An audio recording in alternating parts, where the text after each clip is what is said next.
Que feriez-vous si votre femme riait en disant à toute sa famille qu'elle regrettait de vous avoir épousé chaque jour? C'est exactement ce qui m'est arrivé lors d'un barbecue dans le jardin. La fumée s'élevait du grill, les bières étaient à la main, tout le monde souriait comme si rien ne pouvait mal tourner. Puis Heather l'a dit. Fort et clair, d'un ton désinvolte. Je regrette de l'avoir épousé chaque jour. Les gens ont ri. Quelqu'un a trinqué. Pas moi. J'ai posé ma bière, je l'ai regardé droit dans les yeux et j'ai dit, moi aussi, et c'est pourquoi je mets fin à tout ça aujourd'hui. Son sourire s'est éteint sur le champ. Et c'est là qu'ils ont compris. Je savais bien plus que je ne l'avais jamais laissé paraître. Si la personne que vous aimiez vous a déjà manqué de respect, abonnez-vous, laissez un commentaire et restez avec moi. Cette histoire ne fait que devenir plus sombre à partir d'ici. Je pensais ce que je disais, et tout le monde à cette table de pique-nique l'a senti. Une bière s'est figée à mi-chemin des lèvres d'un homme. La fourchette de quelqu'un est restée suspendue en l'air, comme si elle avait oublié où elle allait. Le père d'Heather n'a pas crié. Il a juste plissé les yeux.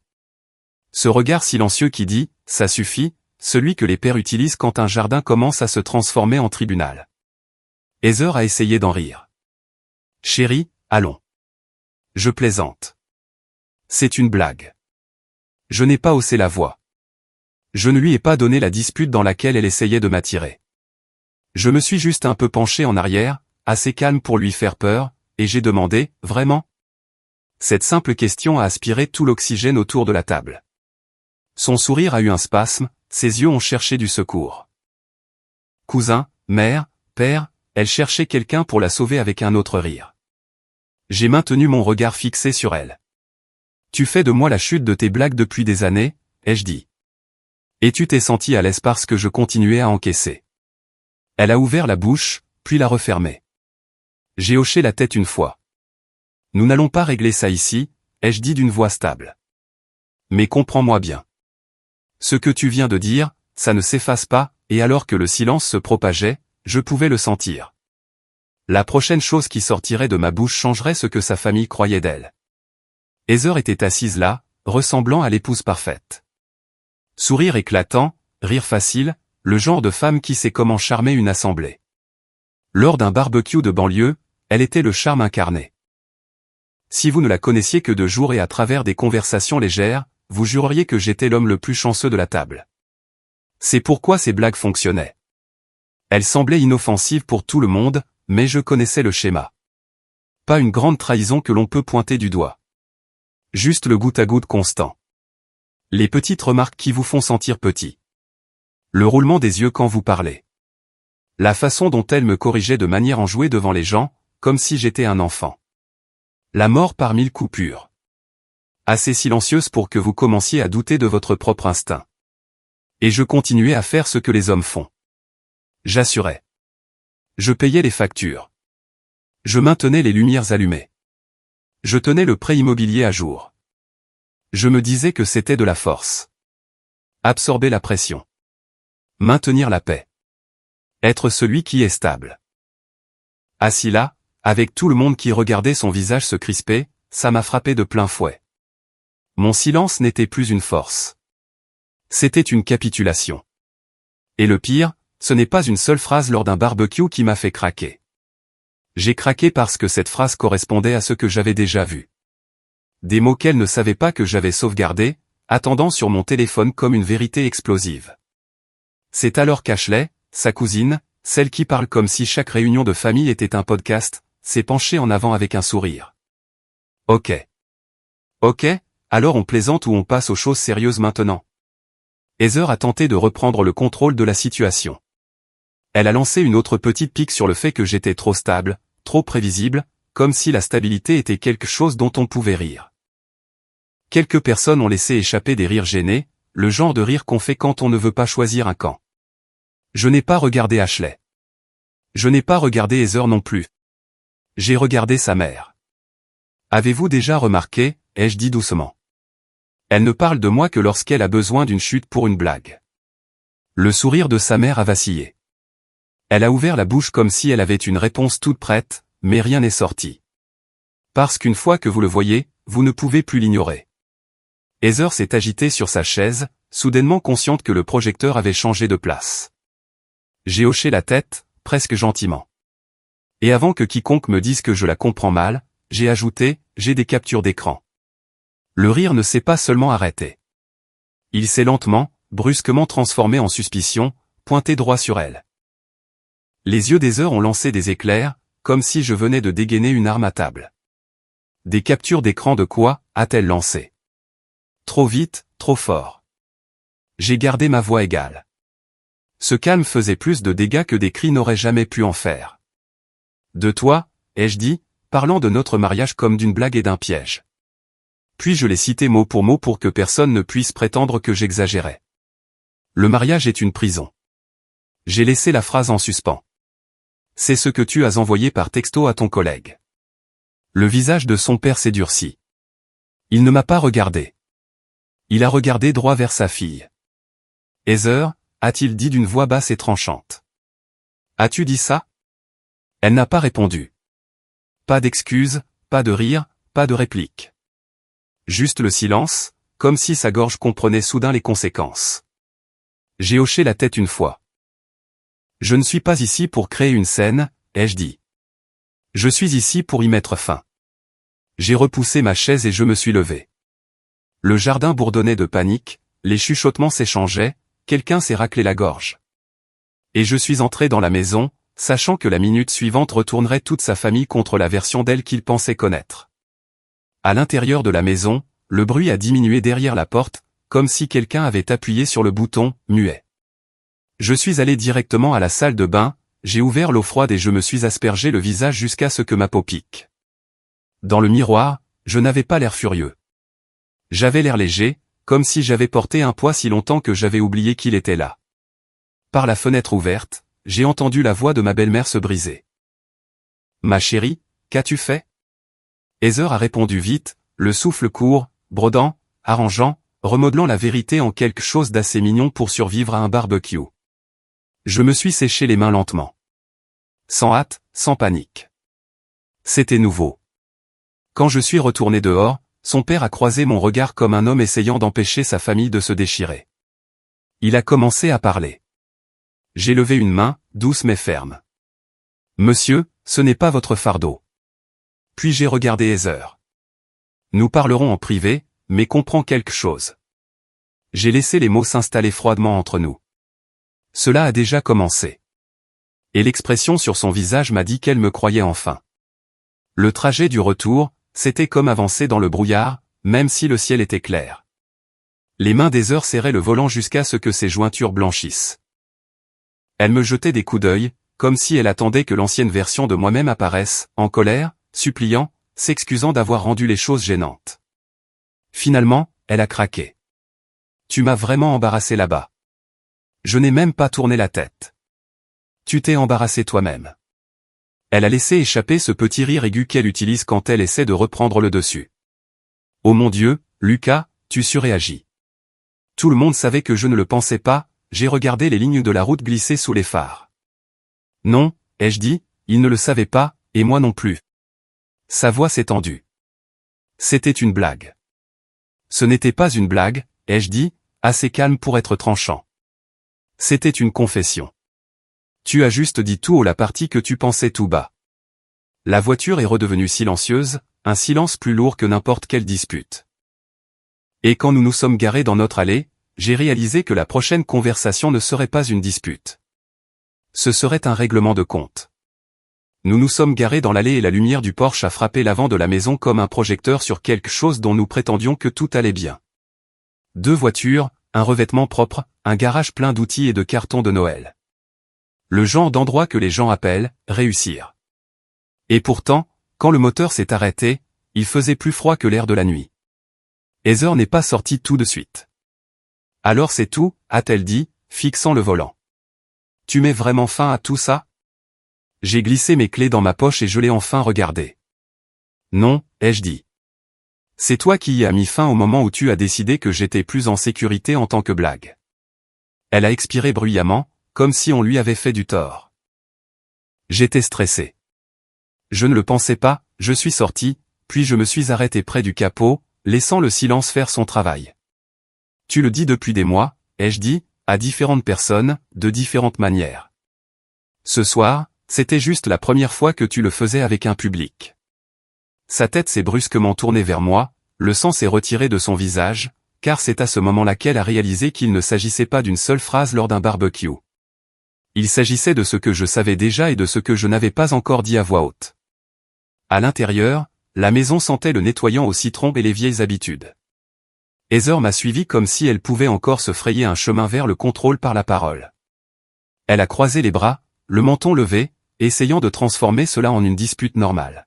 « Qui te l'a dit ?» a-t-elle demandé sèchement. « Qui s'est mêlé de nos affaires ?» Je n'ai même pas sourcillé. « Ça n'a pas d'importance, ai-je dit. Le fait est que tu l'as dit. » Elle a ricané. « Alors, tu vas tout jeter en l'air parce que quelqu'un a répété quelque chose que j'ai dit sous le coup de la colère ?» J'ai posé mes clés sur le comptoir et lui ai fait face. « Je n'ai rien jeté, ai-je dit. J'ai maintenu le tout. J'ai porté le prêt immobilier, les factures, la vie que nous avons construite. Pendant que tu me traitais comme un bouche-trou dont tu pouvais te moquer chaque fois que tu avais besoin d'applaudissements. » Ses yeux se sont plissés. « Tu te fais toujours passer pour la victime. » J'ai failli sourire à cela, car c'était son plus vieux tour. « Je ne suis pas une victime, ai-je dit, la voix basse et stable. J'en ai juste fini. » Puis j'ai laissé la vérité atterrir. Simple et brutal. L'amour ne survit pas au manque de respect. Il meurt de faim. Et pour la première fois, elle n'a pas eu un rire rapide pour couvrir cela. Elle est restée là, comme si en parlant assez longtemps, je finirais par céder. Comme si chaque dispute que nous avions n'était qu'une tempête que j'étais censé attendre. Sa voix est devenue plus aiguë. « Et alors, Lucas ? Tu vas vraiment faire exploser notre vie pour des mots ? » Je n'ai pas répondu tout de suite. Je suis allé à la bibliothèque, j'ai glissé mes doigts derrière un classeur que j'avais caché à la vue de tous, et j'ai sorti un dossier si épais qu'il a fait un bruit sourd en atterrissant sur la table. Relevé bancaire, historique du prêt immobilier, facture de service public, relevé de carte de crédit, chaque paiement, chaque virement, chaque sacrifice silencieux avec une date attachée. Les yeux d'Heather se sont écarquillés. « Qu'est-ce que c'est ? Pourquoi as-tu ça ? » « Parce que je me suis préparé, ai-je dit, calme comme si j'expliquais la météo. Pour le jour où tu rendrais impossible de rester. » Elle a regardé le dossier comme si c'était une trahison. Puis elle a joué la seule carte qu'elle pensait encore efficace. « Tu m'aimes. » J'ai soutenu son regard et laissé la vérité tomber sans drame. « Je t'aimais, ai-je dit, au passé. » Son visage s'est fissuré, pas de tristesse d'abord, mais de choc, comme si elle venait de réaliser que l'amour n'est pas une laisse. Et une fois que ce mot a quitté ma bouche, il n'y avait plus de retour en arrière possible. Heather a reculé comme si l'air de la pièce s'était retourné contre elle. Elle a secoué la tête 1, 2 fois, comme si elle pouvait se débarrasser de ce moment. Puis elle s'est retournée et est montée à l'étage. Une porte a claqué assez fort pour faire trembler les cadres photos dans le couloir. Je ne l'ai pas suivi. C'était l'ancien moi, le réparateur, le gars qui courait après ses larmes comme si elles étaient ma responsabilité. Je suis resté en bas à la table de la cuisine, écoutant l'horloge faire tic-tac comme un marteau, une seconde à la fois, enfonçant le clou. C'est réel. J'ai pris un bloc-notes et j'ai commencé à écrire. Pas parce que je voulais être froid, mais parce que j'avais besoin d'être clair. Vêtements, articles de toilette, documents, appareils photo, clés, les choses qui étaient à moi, les choses que j'avais fini de mériter. J'ai regardé la liste et j'ai murmuré quelque chose que je ne m'étais jamais permis de croire. La paix, ce n'est pas abandonner. Parfois, la paix, c'est la survie. J'ai fait un petit sac, l'ai fermé, et j'ai marché dans ce couloir comme s'il appartenait à un étranger. Derrière cette porte de chambre, elle pleurait encore. Et je suis parti quand même. J'ai conduit sans plan, juste les lampadaires et les rues vides qui défilaient comme s'ils ne voulaient pas être vus. Pas de musique, pas de podcast, juste le bourdonnement des pneus et mes propres pensées qui parlaient enfin sans qu'elles ne les interrompent. Mon téléphone n'arrêtait pas de s'allumer sur le siège passager. Encore Heather. Je me suis arrêté dans un dîner ouvert 24h24 au bord de l'autoroute, le genre avec des banquettes en vinyle craquelé et une enseigne au néon qui clignote comme si elle était fatiguée. J'ai commandé un café noir et j'ai regardé par la fenêtre comme si la vitre pouvait m'expliquer ma vie. Le téléphone a vibré à nouveau, j'ai répondu. Lucas, s'il te plaît, pouvons-nous parler? Nous avons parlé, ai-je dit, d'une voix calme et plate. Tu n'as pas écouté. Sa voix s'est brisée dans cette panique familière. Je ne le pensais pas. On peut faire une thérapie. On peut arranger ça. On a déjà essayé, ai-je dit. Tu as traité ça comme un débat. Elle a commencé à dire mon nom comme si ça pouvait me faire revenir. Je ne l'ai pas laissé faire. C'est fini, ai-je dit, et j'ai raccroché. Le dîner m'a soudainement semblé trop lumineux. Et je savais que si je rentrais à la maison le matin, elle m'attendrait, prête à réécrire la nuit comme si elle n'avait jamais eu lieu. Le matin est arrivé, trop pur pour ce que nous avions fait. La lumière du soleil se déversait par les fenêtres du salon comme si elle n'avait aucune idée que notre mariage se vidait de son sang. Heather était déjà là, sur le canapé, les yeux gonflés, les cheveux attachés en arrière comme si elle était restée éveillée toute la nuit à répéter. « Tu es mon mari », a-t-elle dit dès que je suis entré, comme si c'était un sortilège légal. J'ai posé doucement mes clés. Plus maintenant. Elle a tressailli violemment, comme si les mots avaient un poids. Tu ne peux pas simplement décider ça pour nous deux. Je l'ai regardé pendant une longue seconde, assez longtemps pour me souvenir de chaque fois que j'avais avalé une remarque pour maintenir la paix. C'est toi qui as décidé, ai-je dit. Chaque fois que tu m'as traité d'encre, chaque fois que tu as fait de moi la chute de tes blagues, chaque fois que tu as dit aux gens que je te freinais. Sa voix est devenue plus aiguë. Je me défoulais. Non, ai-je dit. Tu étais honnête. Maintenant, tu as peur de ce que l'honnêteté coûte. Elle s'est levée rapidement, s'avançant vers moi. Et maintenant, quoi? Je n'ai pas répondu par un discours. J'ai juste commencé à marcher vers les escaliers, parce que la prochaine chose que je ferais allait rendre cela permanent. Je suis monté à l'étage et j'ai ouvert le placard comme si j'entrais dans une vie que j'avais déjà dépassée. La valise a atterri lourdement sur le lit. Chemise, jean, une ceinture, des choses simples qui semblaient soudain être des preuves.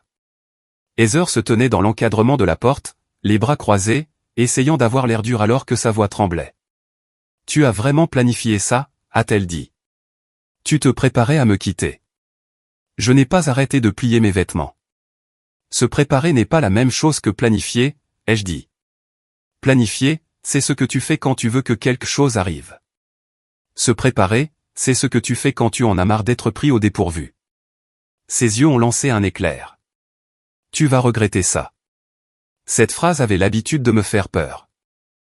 Elle me faisait penser que j'étais sur le point de perdre la meilleure chose que j'aurais jamais. Maintenant, ça sonnait juste comme une menace de quelqu'un qui n'avait jamais respecté ce que je portais. J'ai fermé la valise à moitié et je l'ai enfin regardée. Si c'était bien, ai-je dit, la voix basse, stable, je serais encore en train d'essayer. Elle est restée immobile, comme si elle s'attendait à de la colère et avait obtenu quelque chose de pire. La lucidité. Je n'ai pas claqué les portes. Je n'ai pas crié au revoir. J'ai descendu ma valise, passant devant les photos encadrées sur le mur, des sourires figés dans le temps comme s'ils appartenaient à des étrangers. Heather m'a suivi jusqu'en bas des escaliers, mais elle ne m'a pas touché. Elle a juste regardé, les yeux grands ouverts, comme si elle ne pouvait pas croire que je partais vraiment. L'air nocturne dehors était vif et pur. J'ai conduit jusqu'à chez Eric, au bord du lac, une petite maison modeste où la lumière du porche fonctionnait toujours et où personne ne posait de questions d'abord. Il a ouvert la porte en pantalon de jogging, m'a regardé de haut en bas et a laissé échapper un rire sec. « Tu as une sale gueule », a-t-il dit. J'ai expiré, et j'ai senti mes côtes se détendre pour la première fois depuis des mois. « Tu as de la place pour un de plus ?» Il s'est écarté.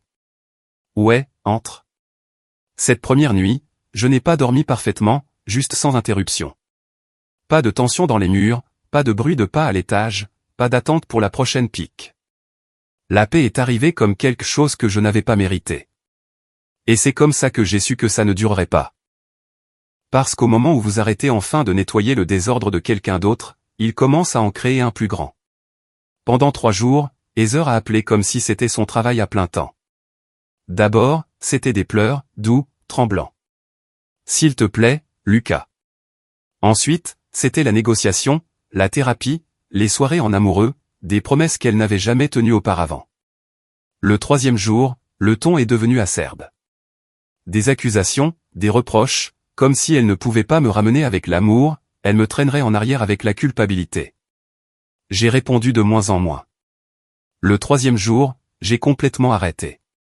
Le 4e, j'étais en réunion au travail. Salle de conférence, café éventé, des gens faisant semblant de se soucier des chiffres trimestriels. Quand la réceptionniste a fait sonner mon téléphone, sa voix était prudente, le genre de voix que les gens prennent quand ils sont sur le point de vous refiler un problème. « Lucas, il y a une femme ici qui demande à vous voir. Elle dit que c'est urgent. » Mon estomac s'est noué. Je savais déjà. Je suis sorti dans le hall et elle était là. Heather, les cheveux en désordre, les yeux rouges, serrant un dossier en carton comme si c'était une arme. Les têtes se sont tournées, les conversations se sont tues. Les portes vitrées derrière elle reflétaient toute la scène comme un miroir que je ne pouvais pas briser. Elle n'est pas seulement venue. Elle a franchi une ligne, intentionnellement. Je n'ai pas discuté dans le hall. Je ne lui ai pas donné la satisfaction d'un public. J'ai poussé la porte et lui ai fait signe de sortir, là où la chaleur du parking frappait comme une gifle. Elle a suivi, agrippant toujours ce dossier, respirant fort comme si elle avait sprinté jusqu'ici par pure panique. 5 minutes, a-t-elle dit. C'est tout ce que je demande. Pas ici, ai-je répondu. Son visage s'est crispé. Tu ne peux pas faire ça devant eux. Elle a fait un signe de tête vers le bâtiment, comme si c'était moi qui avais apporté la honte sur mon propre lieu de travail. Je l'ai regardé, puis je l'ai dit clairement. Je ne t'ai pas demandé de venir. Ça a fait mal, parce que ça a inversé tout le scénario. Elle n'était plus la femme qui se battait pour son mariage. Elle était la personne qui ne supportait pas de perdre le contrôle.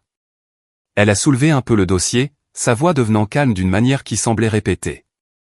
J'ai parlé à un avocat, a-t-elle dit. Et à ce moment-là, j'ai réalisé qu'elle n'était pas là pour s'excuser. Elle était là pour négocier ma reddition. Heather a soulevé ce dossier en carton comme s'il lui donnait de l'autorité. Sa voix est devenue étrangement calme, le genre de calme que les gens empruntent aux avocats. J'ai parlé à un avocat, a-t-elle dit. Il dit que j'ai droit à la moitié. Elle a attendu que je tressaille, que je négocie, que je panique. Je ne l'ai pas fait. J'ai hoché la tête une fois. Bien, ai-je dit. Moi aussi. Ses yeux se sont légèrement écarquillés. Tu quoi? J'ai soutenu son regard et j'ai laissé la phrase tomber, net. J'ai déposé la demande hier. C'était comme si le sol se dérobait sous ses pieds. Pour la première fois, elle ne jouait pas un rôle. Elle calculait vite, désespérément, essayant de rembobiner une réalité qui ne se rembobine pas. Tu ne peux pas faire ça, a-t-elle lancé. Ce n'est pas juste. J'ai failli rire, mais il n'y avait rien d'amusant là-dedans. Juste, ai-je dit, d'une voix basse et stable. Le mot juste n'a jamais existé dans notre mariage. J'ai porté le fardeau, et toi, tu as porté les blagues. Sa bouche s'est ouverte, cherchant quelque chose. L'amour, la culpabilité, la rage, n'importe quoi qui pourrait me faire bouger. Mais le pouvoir avait déjà changé de main, et elle le savait. Quand je suis retourné dans le bâtiment, le hall semblait plus petit. Les gens détournaient le regard, comme si un contact visuel pouvait les impliquer. Quelques collègues faisaient semblant d'étudier leur téléphone. Quelqu'un a chuchoté mon nom comme si c'était un gros titre. Je ne leur en voulais pas. Je suis juste allé directement à mon bureau et j'ai travaillé. Ça peut paraître froid, mais c'est la vérité. Le travail m'a donné quelque chose qu'elle ne pouvait pas me donner. Le contrôle, des tâches claires, des résultats clairs, pas de jeu d'esprit, pas de « je plaisante » après une pique. Pour la première fois depuis longtemps, mon corps a commencé à se détendre. J'ai dormi toute la nuit chez Eric. J'ai de nouveau mangé comme une personne normale. Je pouvais respirer sans attendre le prochain coup. Et puis Heather est devenue silencieuse. Pas d'appel, pas de texto, rien. La plupart des gens appelleraient ça la paix. Je voulais croire que c'était fini, mais le silence de quelqu'un comme Heather n'est pas une reddition. C'est une stratégie. Ce silence n'était pas une fin. C'était la pause avant le prochain coup. Et au fond de moi, je le sentais venir, de la même manière qu'on sent le tonnerre avant de l'entendre. 2 semaines de silence m'avaient presque convaincu qu'elle en avait fini. Presque. Je me suis garé sur le parking après le travail, l'air encore chaud, mon esprit déjà à moitié au lac pour un dîner tranquille. Puis je l'ai vue.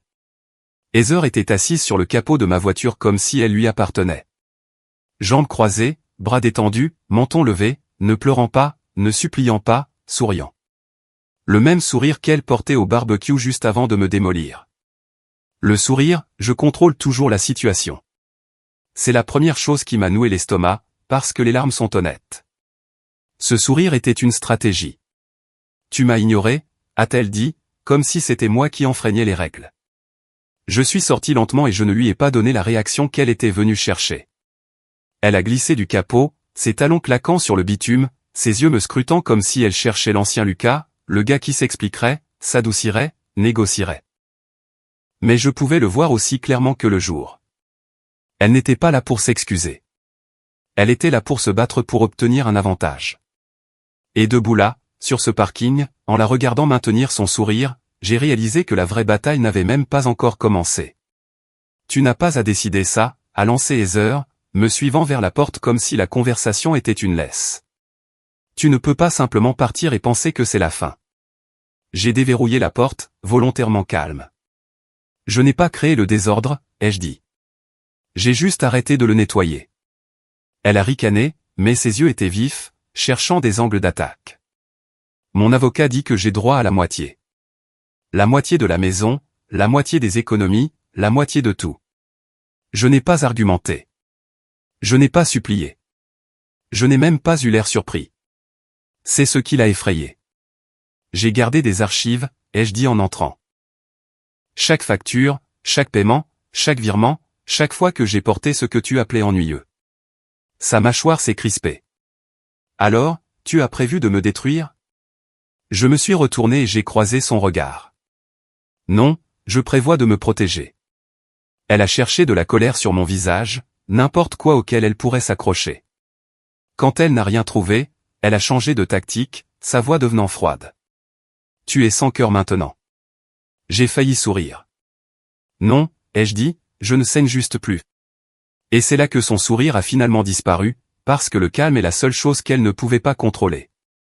Sa voix est redevenue aiguë, comme si elle pouvait se frayer un chemin vers le contrôle. Tu étais contrôlant, a-t-elle dit. Tu devais toujours avoir raison. Tu me faisais me sentir petite. Je n'ai pas réagi. J'ai laissé ces mots en suspens. Puis je les dis lentement pour qu'elle ne puisse pas le déformer. Non, Heather. Tu t'es rendue petite en te tenant sur la personne qui te soutenait. Ça a atterri différemment. Pas comme une insulte, comme un diagnostic. Pour la première fois de la soirée, elle n'a pas eu de réplique. Pas de rire, pas de pirouette, juste un clignement des yeux, trop long, comme si son cerveau cherchait l'ancien script et ne le trouvait pas. Ses épaules se sont affaissées d'une fraction. Quand elle a de nouveau parlé, l'agressivité avait disparu. Je ne veux pas faire ça seule, a-t-elle admis, presque comme si ça lui avait échappé. J'ai hoché la tête. Pas cruel, juste honnête. Tu le fais seul depuis longtemps, ai-je dit. Tu ne l'as juste pas remarqué parce que j'étais encore dans la pièce. Elle a froncé les sourcils. Qu'est-ce que ça veut dire? J'ai croisé son regard. Ça veut dire que je n'étais pas ton partenaire. J'étais ton papier peint. Les mots sont restés là, laids et vrais. Et j'ai regardé cela s'imprégner en elle. Son visage s'est crispé comme si elle avait été giflée. Pas parce que ça faisait mal, mais parce que ça l'exposait. Elle s'est redressée rapidement, s'accrochant à la fierté qui lui restait. Tu regretteras ça, a-t-elle dit. Tu verras ce qui arrive quand tu fais de moi ton ennemi. Je n'ai pas reculé. Je n'ai pas haussé la voix. Je l'ai juste regardé comme on regarde une porte qu'on a finalement décidé de franchir. Je l'ai déjà fait, ai-je dit.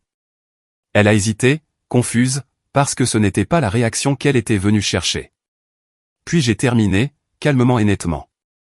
Tu étais ma femme. C'était simple. Pas de jurons, pas de sermons. Mais ça l'a frappé plus fort que toutes les disputes que nous avions jamais eues. Ses yeux ont tressailli d'abord, puis tout son corps a suivi. Elle s'est retournée et est sortie en trombe, claquant la porte si fort que les murs ont semblé trembler. Je suis resté là, dans le silence, et j'ai remarqué quelque chose qui m'a surpris. Je ne tremblais pas, pas même un peu. Et dans cette immobilité, j'ai senti le début de quelque chose que je n'avais pas eu depuis des années. Un silence paisible. Le genre qui ne vous supplie pas de le réparer. Le genre qui vous laisse simplement respirer. Les semaines qui ont suivi ont été plus calmes que je ne l'attendais.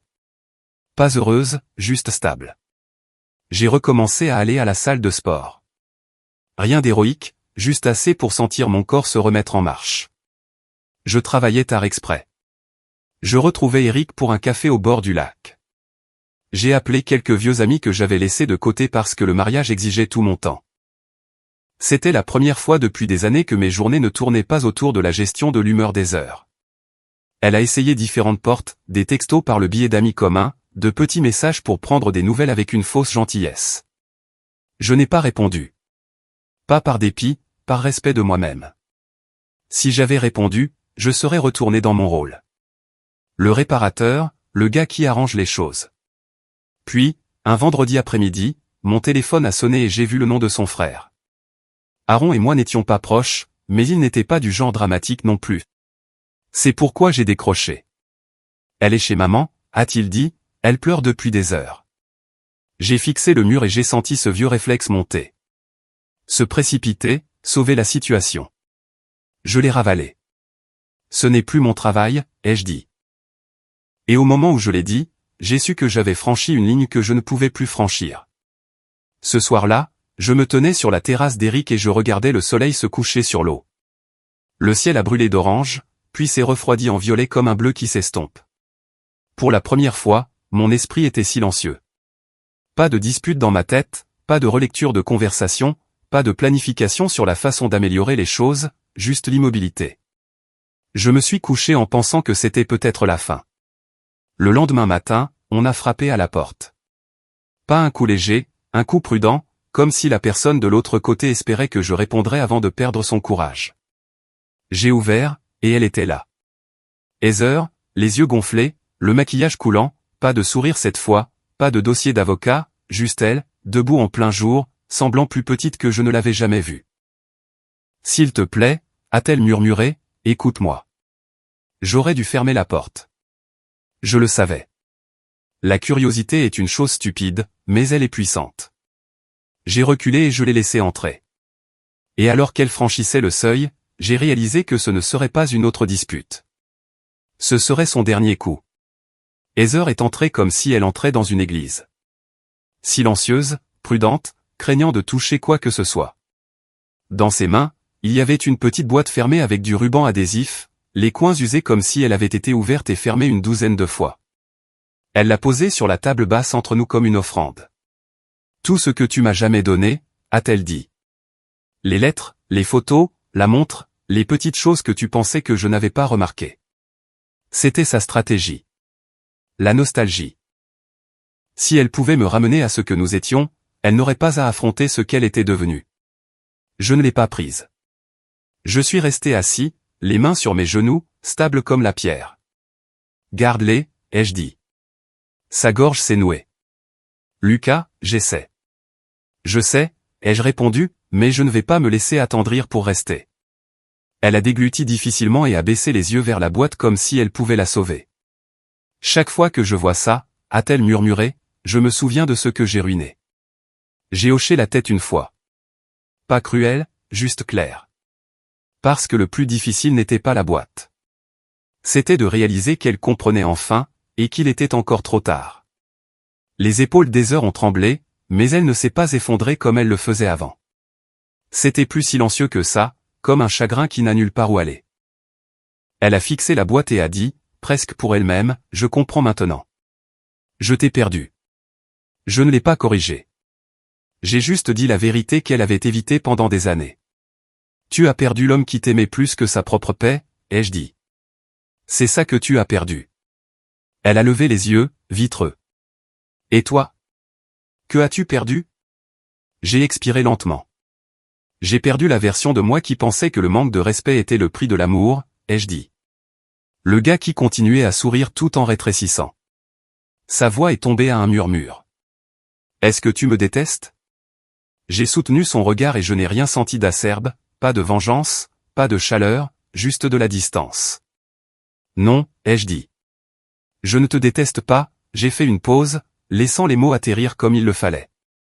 Je n'appartiens tout simplement plus à cette histoire.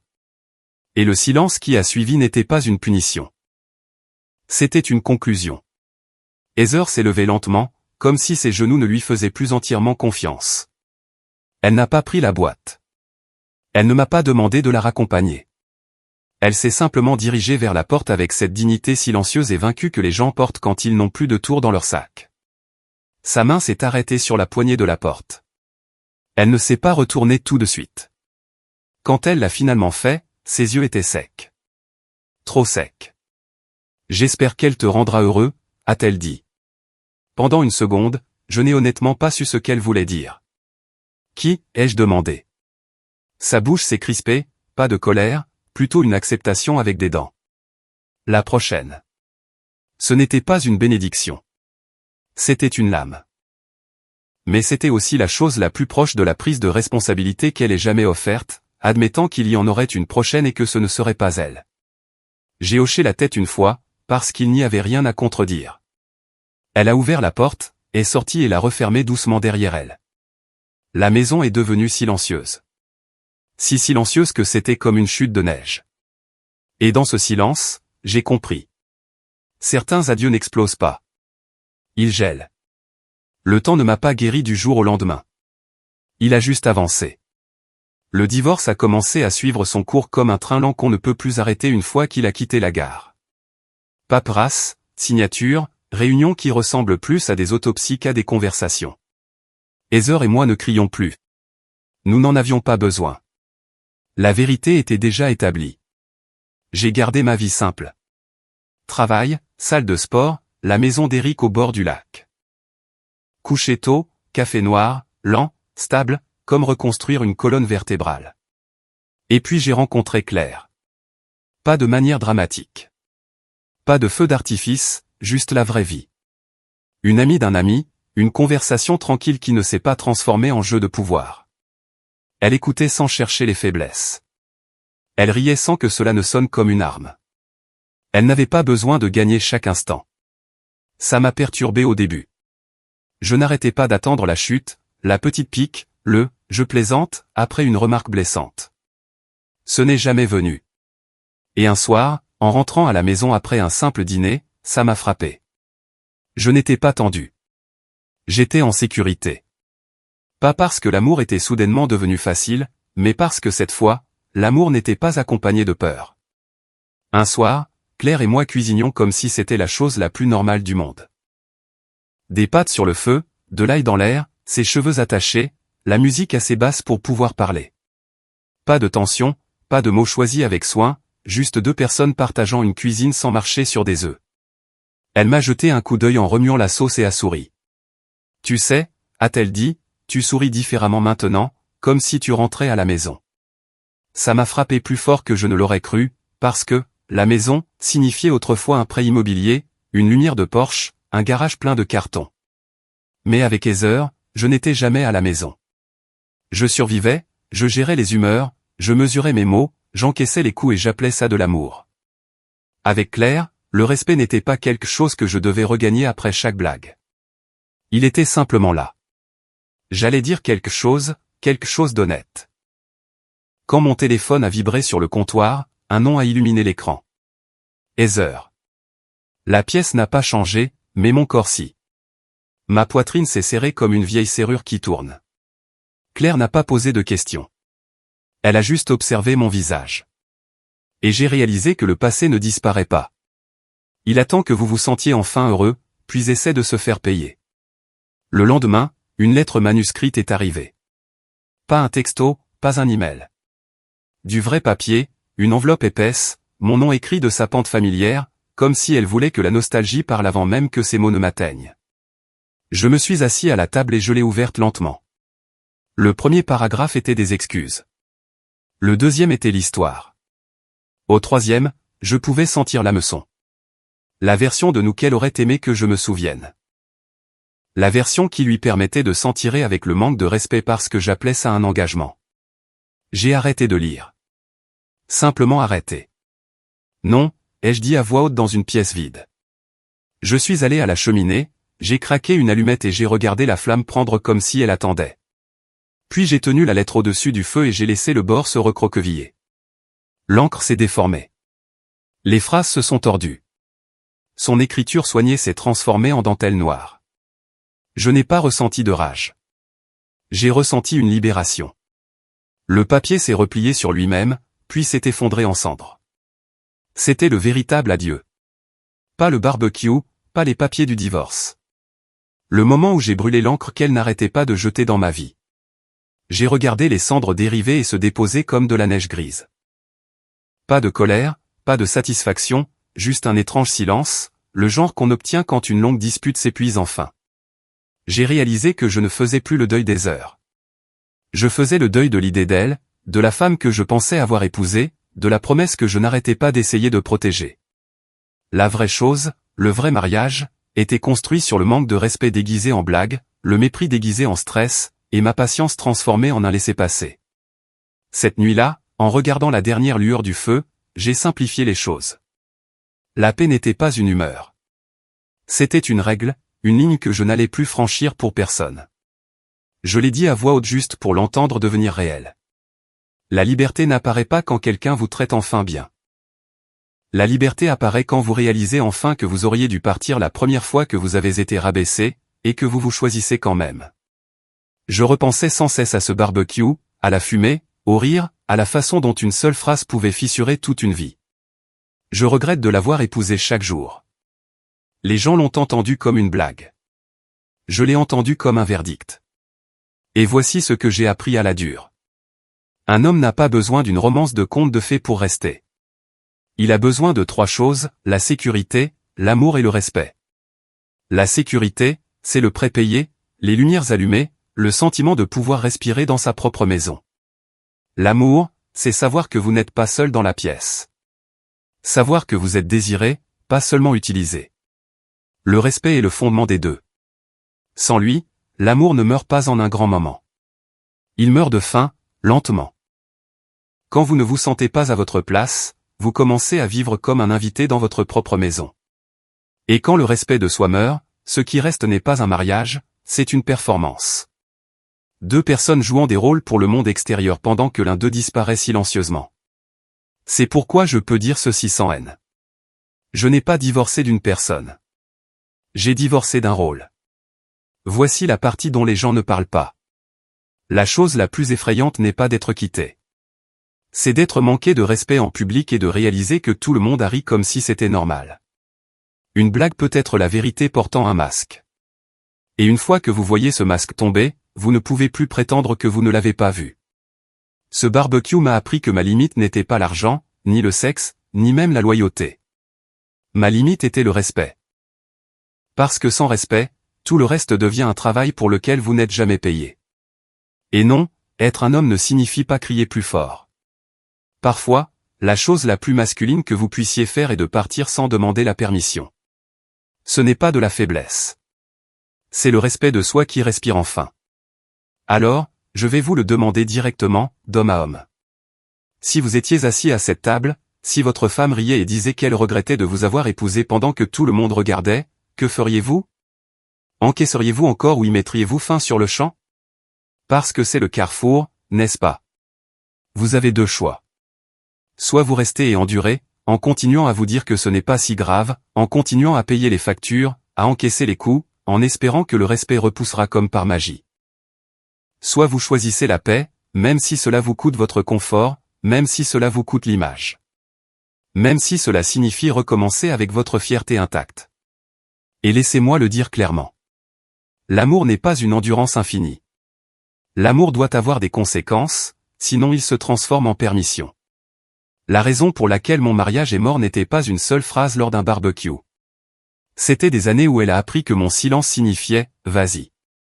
C'est pourquoi les choses se sont passées comme elles se sont passées. Le barbecue, l'épreuve, le départ, brûler la lettre. Une longue ligne de moi refusant enfin d'être du papier peint. Si vous pensez que c'est là que des histoires comme celle-ci se terminent, ce n'est pas le cas. Abonnez-vous et restez, parce que la prochaine partie ne concerne pas mon mariage. Elle concerne ce qui arrive aux gens qui confondent la paix avec la faiblesse. J'avais l'habitude de penser que la vengeance devait être bruyante. Claquer la porte. Dire la chose cruelle. S'assurer que tout le monde sache que vous avez été blessé. Mais la vérité est que l'adieu silencieux est parfois la vengeance la plus bruyante, parce qu'il ne laisse rien à contester. Pas de scène à rejouer. Pas d'ouverture à déformer. Je n'ai pas riposté à Heather avec des mots. Je n'ai pas essayé de la ruiner. J'ai simplement disparu du rôle qu'elle avait construit pour moi. J'ai cessé d'être l'homme qu'elle pouvait insulter tout en comptant sur lui. Ce n'est pas de la cruauté.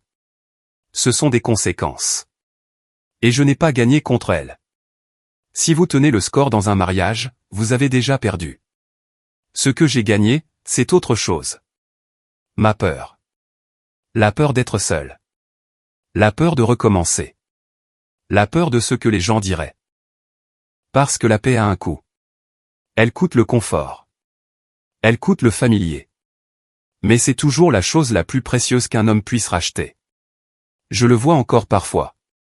La lettre se recroquevillant dans la cheminée, l'encre s'effondrant, le papier devenant léger, les cendres dérivant comme de la neige. C'était le son de mon ancienne vie qui lâchait enfin prise.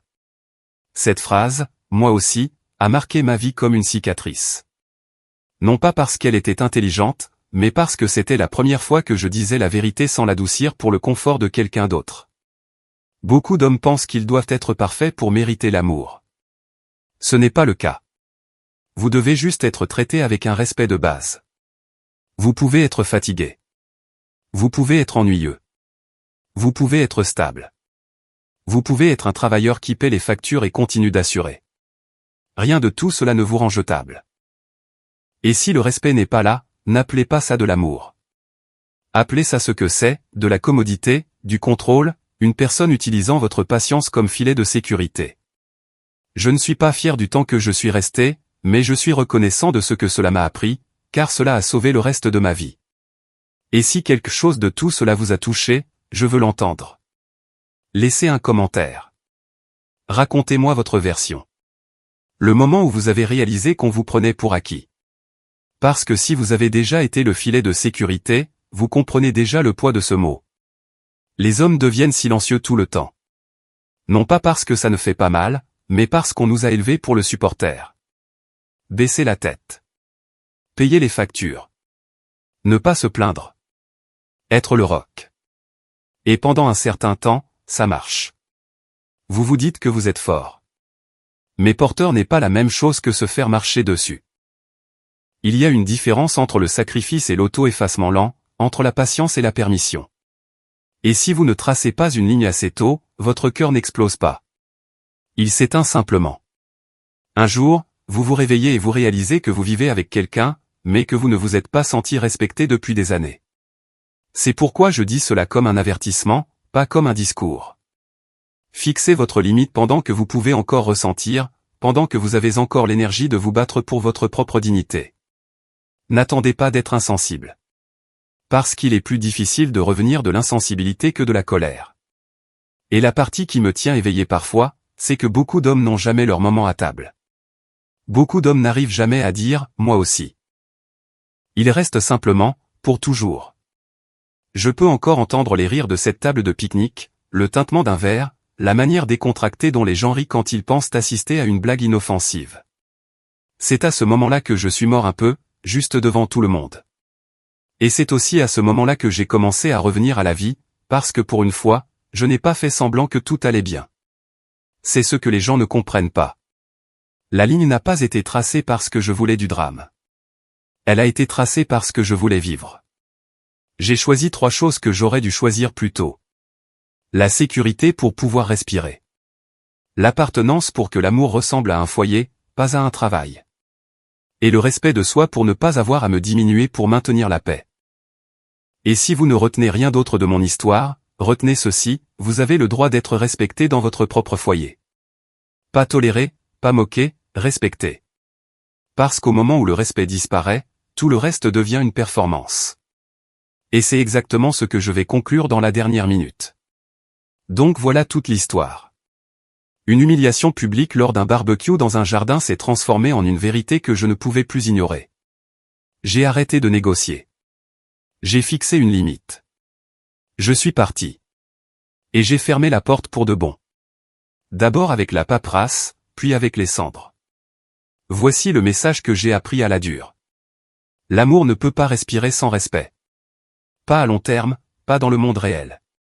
Et si vous restez silencieux trop longtemps, vous ne maintenez pas la paix. Vous vous perdez lentement, morceau par morceau, jusqu'à ce que vous viviez comme un rôle au lieu d'un homme. Ma dernière phrase est simple. Je n'ai pas quitté une personne. J'ai quitté le manque de respect. Maintenant, je veux que vous choisissiez un camp. Pas de juste milieu. Tapez un si vous pensez qu'un homme devrait rester pour calmer les choses, encaisser et essayer plus fort. Tapez 2 si vous croyez que la paix vaut la peine de tout recommencer, de partir au moment où le respect meurt.